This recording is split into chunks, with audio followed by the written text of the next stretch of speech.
बिस्मिल्लाहिर्रहमानिर्रहीम रब्बिश्रह ली सदरी वयस्सिर ली अमरी वहलुल उक़दतम मिन लिसानी यफ़क़हू क़ौली। अस्सलामु अलैकुम वरहमतुल्लाहि वबरकातुहू। नाज़रीन, दो तीन बहुत ही अहम खबरें हैं, लेकिन आज आपको एक हिस्टोरिकल फैक्ट भी बताना है। जिस तरह से 9 मई के बाद पूरी कौम पे जुल्म और जबर के पहाड़ तोड़े गए हैं, इस तरह अमेरिका में भी ऐसा कुछ हुआ था। अमेरिका के GHQ पे 50,000 लोगों ने हमला कर दिया था। उनके साथ क्या किया गया था, आज आपको बताता हूं कि अमेरिका अमेरिका क्यों है और पाकिस्तान बनाना रिपब्लिक अल्ट्रा प्रो मैक्स क्यों बना हुआ है। आपको तमाम नंबर्स बताऊंगा, आप हैरान रह जाएंगे। जमहूरियत और डिक्टेटरशिप का फर्क भी समझ आ जाएगा और खुशहाली और बदहाली का फर्क भी आपको समझ आ जाएगा। नाज़रीन, ये आपको एक वीडियो दिखाने लगा हूं, ये जरा आप देखें, आपको समझ आएगा। ये है वो वीडियो जिसमें अमेरिकी अवाम ने पेंटागन के सामने मुजाहरा किया था। इस मुजाहरे को पेंटागन मार्च का नाम दिया गया था। यह वियतनाम की जंग खत्म करने के लिए लोगों ने मुजाहरा किया था।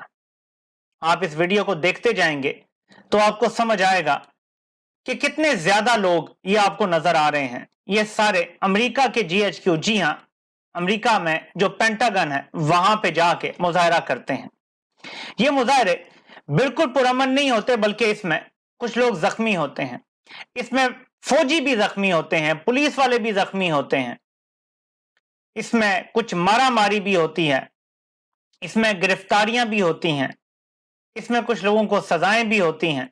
लेकिन मैं आपको जब तफसील बताऊंगा तो आपको समझ आएगा कि क्या फर्क है जमहूरियत में और क्या फर्क है डिक्टेटरशिप में।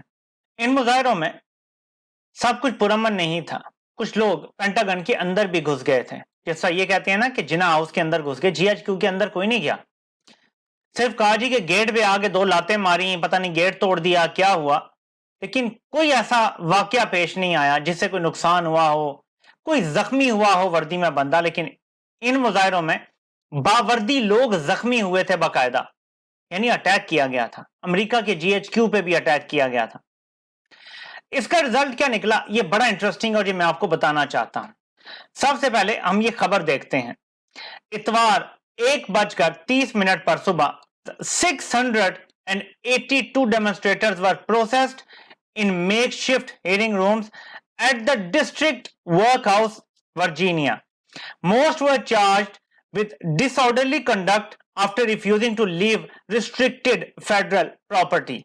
600 से ज्यादा लोगों को गिरफ्तार किया गया। वहां पे 50,000 लोग थे इन मुजाहरों में। 682 लोगों को गिरफ्तार किया गया। इनमें से ज्यादातर पे जो चार्ज फ्रेम किया गया वो था डिसऑर्डरली कंडक्ट का। बस वो क्या है वो भी आपको बता देता हूं। Disorderly conduct is a misdemeanour offense punishable by 6 months in jail, a maximum of $1,000 in fine or both। यानी अमेरिका के GHQ पे हमला करने वालों को जो ज्यादा से ज्यादा, यानी 682 जो पकड़े गए, उनमें जो अक्सरियत को सजा दी गई, ज्यादातर को तो छोड़ दिया गया, लेकिन जिनको सजा दी गई उनमें से अक्सरियत को जो सजा दी गई वो सिर्फ ये था, ज्यादा से ज्यादा 6 माह की सजा। क्या आप एक फेडरल बिल्डिंग में घुसे हैं, या आपने यहां से हटने से इनकार किया, या कोई तोड़ फोड़ किया, ये था टोटल चार्ज। इसकी मैं आपको कुछ और चीजें भी बताता हूं ताकि आपको समझ आएगा कि कितना फर्क है अमेरिका में और पाकिस्तान में। इस पर मैंने एक पोस्ट लिखी है सारे अदाद शुमार के साथ, और मैं उसका लिंक भी डाल दूंगा जो आप खुद जाके देख सकते हैं। इसमें लिखा हुआ है और मैं आपको इसका पूरा अदाद शुमार के साथ बताता हूं ताकि आपको समझ आए। जो 9 मई की कहानी डाल के अपनी आवाम पे टूट पड़े हैं, प्रेस कॉन्फ्रेंसेज ही नहीं खत्म हो रही, जाली और झूठी प्रेस कॉन्फ्रेंसेज करा रहे हैं, इनका कंडक्ट देखें और अमेरिका का कंडक्ट देखें, और फिर तरक्की देखें अमेरिका की और हमारी तनज़्ज़ुली देखें, आपको वजह समझ आ जाएगी। 21 अक्टूबर 1967 को 682 लोगों को पकड़ा गया। 499 लोग जो थे उनमें से चार्ज किए गए for violating a federal law, ठीक है। बाकी 183 को चार्ज किया गया वर्जीनिया स्टेट लॉ को वायलेट करने पर। अब मैं इनकी सजाएं आपको बताता हूं क्या है जी, चार्ज क्या थे। द मोस्ट कॉमन जो फेडरल चार्ज था वो ये था कि अनलॉफुल असेंबली, यानी गैर कानूनी तरीके से वहां इकट्ठे हुए सारे। ऑब्स्ट्रक्टिंग फेडरल ऑफिसर्स, यानी फौज के लोगों को रोकने को सिर्फ कहा गया कि फेडरल ऑफिसर्स को रोकने का जुर्म किया है इन्होंने, उनके रास्ते में रुकावट बने हैं ये। Number 3, crossing a police line, यानी पुलिस जो एक लाइन बना के खड़ी होती है मार धाड़ के पुलिस को लोग वो लाइन क्रॉस कर गए, तो ये चार्ज फ्रेम किया गया कि पुलिस लाइन क्रॉस की गई। और सिर्फ 15 लोगों को रायट्स के लिए यानी तोड़ फोड़ के लिए चार्ज किया गया। सिर्फ 15 लोगों को 50,000 का टोटल मजमा था। आगे चलते हैं। वर्जीनिया स्टेट में जो लोगों को चार्ज किया गया वो था 133 लोगों को चार्ज किया गया डिसऑर्डरली कंडक्ट के लिए, वही जिसकी ज्यादा से ज्यादा सजा 6 माह कैद है। उसके बाद दूसरा चार्ज था रिफ्यूजल टू डिस्पर्स और ऑब्स्ट्रक्शन ऑफ जस्टिस। 113 लोगों को रिफ्यूजल टू डिस्पर्स पे किया गया चार्ज और ऑब्स्ट्रक्शन ऑफ जस्टिस पे 92 लोगों को चार्ज किया गया। 499 लोग जो टोटल चार्ज हुए उनमें 324 कन्विक्ट हुए और उनमें जो मोस्ट कॉमन सेंटेंस उनको दिया गया वो भी आप सुन लें। 215 लोगों को सिर्फ फाइन किया गया, बस मामूली फाइन, $1000 से कम। 91 लोगों को सस्पेंडेड सेंटेंस किया गया। जो 70 लोग हैं सिर्फ उन्हें प्रोबेशन पे भेजा गया और सिर्फ 48 लोगों को जेल टाइम काटना पड़ा। सिर्फ 48 लोगों को इन सब में से 499 में से। बाकी जो 183 थे उनमें 95 को फाइन किया गया, 24 को सस्पेंडेड सेंटेंस दिया गया, 15 को प्रोबेशन पे भेजा गया और सिर्फ 11 को जेल फेस करनी पड़ी।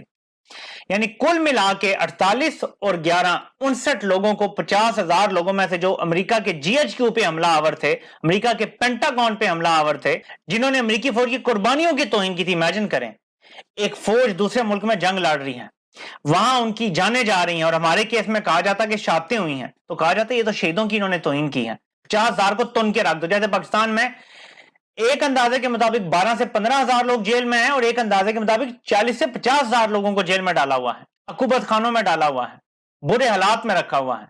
और इधर अमेरिका क्या करता है कि अपने GHQ पे हमला होने पे सिर्फ लोगों को इस तरह चार्ज करता है। लेकिन सबसे नोटेबल चीज क्या है, जिसका कहते हैं ना कि मास्टरमाइंड इमरान खान है, अब वो भी सुन लें कि मास्टरमाइंड को क्या सजा दी। David Dellinger, a co-founder of the National Mobilization Committee to End the War in Vietnam, was one of the leaders of the march on the Pentagon. He was charged with inciting a riot and sentenced to 2 years in prison. However, his conviction was later overturned on appeal. यानी जो mastermind था उसको 2 साल ज्यादा से ज्यादा jail की सजा हुई, अपील में वो भी खत्म हो गई। दूसरा, एबी हॉफमन, ये भी लीडरशिप के दार में था, इसका भी यही हुआ कि 3 साल की सजा हुई लेकिन अपील करते ही सजा खत्म हो गई। डॉक्टर बेंजामिन स्पॉक, ये भी एक्टिविस्ट था टॉप का, इसको भी सजा हुई 2 साल की, अपील में यह सजा भी खत्म हो गई। और सबसे मजे की बात, हमला फौज के हेड ऑफिस पे हुआ था, गिरफ्तार पुलिस ने किया, सिविल अदालतों में केस चला, सारी प्रोसिक्यूशन पुलिस ने की और अमेरिका में इसको कहा गया कि ये हमने सिविलियन बालादस्ती कायम की है, कि सिविलियन ने प्रोटेस्ट किया, सिविलियंस ने डील किया, सिविलाइज तरीके से किया और हमने सिविलियन बालादस्ती कायम की, हमने डेमोक्रेसी मजबूत की। कोई फौज ने नहीं कहा हमने फौजी अदालतें बनानी है, कोई फौज ने नहीं कहा ये गद्दारी हो गई है, ये रियासत से टक्कर ले ली है, हमारे शहीदों की तौहीन कर दी है। अमेरिका के नहीं मरे थे फौजी वियतनाम में, वो भी कह सकते थे हमारे फौजियों की तौहीन कर दी है जिनकी जानें गई हैं, नहीं कहा उन्होंने। इसलिए आज अमेरिका वहां है जहां पे वो है और इसलिए हम उस पाताल में हैं जहां हम हैं। ये रिपोर्ट में आपको लिंक भी डाल देता हूं डिस्क्रिप्शन में भी और टॉप मेरा कमेंट भी देख लेंगे, पिन कमेंट में भी मौजूद होगी। आप खुद जरूर पढ़ें ये रिपोर्ट ताकि आपको पता चले कि पाकिस्तान में और अमेरिका में असल फर्क यही है, वहां सिविल बालादस्ती है, वहां हकीकी जमहूरियत है, हकीकी आजादी है। अब नाजरीन आते हैं इस मीटिंग की तरफ। सदर मुमलिकत से ऐवान सदर में मुलाकात हुई है, शख्सियत हैं मोहम्मद अली दुरानी साहब और आपको अभी उनका चेहरा भी ये देखें मेरे पीछे नजर आ रहा है। मोहम्मद अली दुरानी साहब से सदर मुमलिकत की जो मुलाकात हुई है उसका अहवाल कुछ इस तरह है। आइंदा आम इंतखाबात आजादाना, मुनसिफाना, शफाफ और जामे होने चाहिए। मुल्क में जमहूरियत की मजबूती के लिए तमाम सियासी जमातों और उनकी क़यादत को इंतखाबी अमल में हिस्सा लेने के यकसा मौके फराहम किए जाएं। अगर लोग अपनी पसंद के लीडर को मुंतखब न कर सकें तो जमहूरियत बेमानी हो जाती है। मईशत समेत तमाम मुमकिन माज़ों पर मुश्किलात का मुकाबला करने के लिए मुल्क में सियासी, इदारा जाती और स्टेक होल्डर्स के इत्तेहाद की अशद जरूरत है। तलखियां खत्म होनी चाहिए, ताउन और दरगुजर का रास्ता निकलना चाहिए। मुश्किल फैसलों के लिए अवामी हिमायत और मुश्तरका मिल्कियत दरकार होती है। आइंदा आम इंतखाबात मुल्क में तमीर नो के लिए जरूरी तहरीक पैदा करने का अच्छा मौका है। सियासत शमूलियत का अहम और वाहिद मामला ही जमहूरियत की रूह है। تو یہاں سے یہ نتیجہ اخذ کیا جا سکتا ہے کہ پیغام رسانی ہو رہی ہے، صدر مملکت نے کیا کہا ہے، اور وہاں سے ظاہر ہے کہ مائنس عمران کی بات ہو رہی ہے، اور پھر عمران خان کی بہنیں اور ان کی اہلیہ آج ان سے ملی ہیں، تو ٹاؤٹ میڈیا اور کچھ ٹاؤٹ یہ کہہ رہے ہیں کہ ان کی اہلیہ اور بہنیں شاید انہیں قائل کریں گی کہ آپ ملک چھوڑ کے جانے کے لیے تیار ہو جائیں، پیچھے پارٹی کو الیکشن لڑنے دیا جائے گا، پارٹی الیکشن جیت جائے گی، حالات 1-2 سال میں بہتر ہو جائیں گے، پھر آپ آ جائیے گا۔ یہ ٹاؤٹوں کے ذریعے کہا جا رہا ہے، لیکن آج میٹنگ تو ہوئی ہے، ایک اچھی میٹنگ ہوئی ہے، گھنٹے سے زیادہ کی میٹنگ تھی یا گھنٹے کے قریب میٹنگ تھی، جس میں عمران خان کی اہلیہ اور ان کی بہنیں اکٹھی ملی ہیں عمران خان سے۔ آئی تھنک یہ ان سب کی پہلی اکٹھے ملاقات ہے۔ جو رزلٹ آئے گا وہ ہمیں پتہ چل جائے گا، بظاہر تو ایسا ہی لگتا ہے کہ ان کو عمران خان قبول نہیں ہے اور عمران خان کو کوئی ڈیل قبول نہیں ہے۔ دیکھتے ہیں اونٹ کس کروٹ بیٹھتا ہے۔ آپ سے انشاءاللہ پھر ملاقات ہوتی ہے۔ اللہ پاک آپ سب کا حامی و ناصر ہو۔ آپ سب کے سننے کا بہت بہت شکریہ۔